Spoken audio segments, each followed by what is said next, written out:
یہ 1951 کی بات ہے کہ ایک نوجوان تاجر نے کپڑے کا کاروبار شروع کیا۔ وہ مارکیٹ سے کھدر خریدتا تھا اور معمولی منافع لے کر سارا کپڑا بیچ دیتا تھا۔ وہ ایک صبح کپڑا مارکیٹ گیا۔ مارکیٹ میں دو راہگیروں کے درمیان لڑائی ہوئی اور ایک نے دوسرے کو چھری مار دی۔ زخمی سڑک پر گرا اور تڑپنے لگا۔ لوگ جمع ہوئے اور زخمی کو دیکھنے لگے۔ وہ نوجوان بھی تماشائیوں میں شامل ہو گیا۔ وہ کبھی زخمی کو دیکھتا تھا اور کبھی لوگوں کو۔ کوئی شخص مدد کے لیے تیار نہیں تھا۔ وہ زخمی پٹھان تھا۔ وہ پشتو میں دہائی دے رہا تھا۔ زخمی کی چیخیں پشتو زبان میں دہائی، خون اور تماشا دیکھتے لوگ۔ یہ سب جمع ہوئے اور نوجوان کو اس راستے پر دھکیل دیا جس کے آخر میں محبت، عقیدت، دعائیں، سیلوٹ اور 19 توپوں کی سلامی تھی۔ وہ نوجوان عبدالستار ایدھی تھا۔ وہ پیار سے دوسروں کو مولانا کہتے، چنانچہ پوری دنیا نے انہیں بھی مولانا کہنا شروع کر دیا۔ میں 2002 میں ان کے ساتھ کپڑا مارکیٹ کے اس چوک میں گیا جہاں انہوں نے زندگی کا پہلا زخمی اٹھایا تھا۔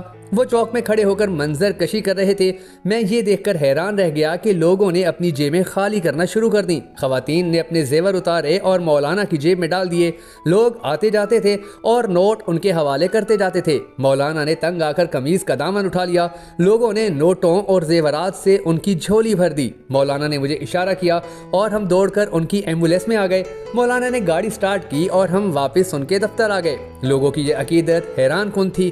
میں نے تعریف کی۔ مولانا بولے یہ اللہ کا کرم ہے، لیکن میں نے جب کام شروع کیا تو مجھے اس وقت لوگوں نے بہت تنگ کیا تھا۔ میں نے اپنا سب کچھ بیچ کر ایک پرانی ویگن لی، اپنی دکان کو سینٹر بنایا، ٹیلی فون لگوایا، ویگن پر فری ایمبولینس اور ٹیلی فون نمبر لکھوایا اور کام شروع کر دیا۔ میں مریض کے لاواحقین سے کوئی معاوضہ نہیں لیتا تھا۔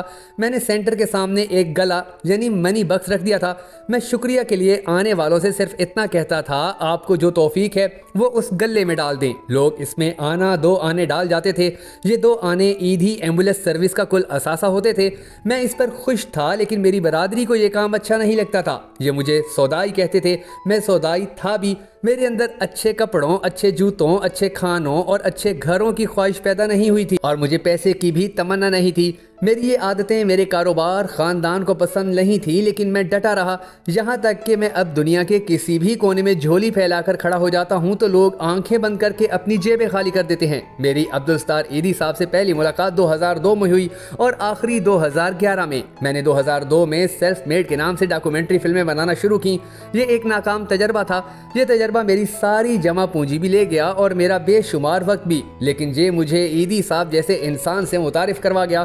میں نے ایدھی صاحب پر طویل ڈاکومنٹری فلم بنائی۔ میں فلم کے چکر میں ان سے 10 بار ملا۔ یہ 10 ملاقاتیں میری زندگی کا اثاثہ ہیں۔ میں نے ان میں ایدھی صاحب کو بہت قریب سے دیکھا۔ وہ حقیقتاً ایک بڑے انسان تھے، حیران کن حد تک بڑے انسان۔ وہ میمن خاندان سے تعلق رکھتے تھے۔ گجرات کا ٹھیاواڑ میں جونا گڑھ کے قریب ان کا گاؤں تھا۔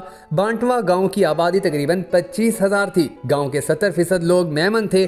گجراتی زبان میں سست لوگوں کو ایدھی کہا جاتا ہے۔ مولانا کا خاندان ایدھی کہلاتا تھا۔ کیا آپ لوگ سست الوجود تھے؟ میں نے ایک بار ان سے پوچھا۔ وہ ہنسے اور بولے بالکل نہیں، ہم کام والے لوگ تھے، لیکن ہم نے دوسرے میمنوں کے مقابلے میں زیادہ ترقی نہیں کی تھی۔ شاید لوگ ہمیں اسی لیے ایدھی کہتے تھے۔ والد 2 بار رنڈوے ہوئے۔ والدہ بھی طلاق یافتہ خاتون تھیں۔ والدہ کی پہلی شادی بری طرح ناکام ہوئی۔ اس شادی سے ایک بیٹا اور ایک بیٹی تھی۔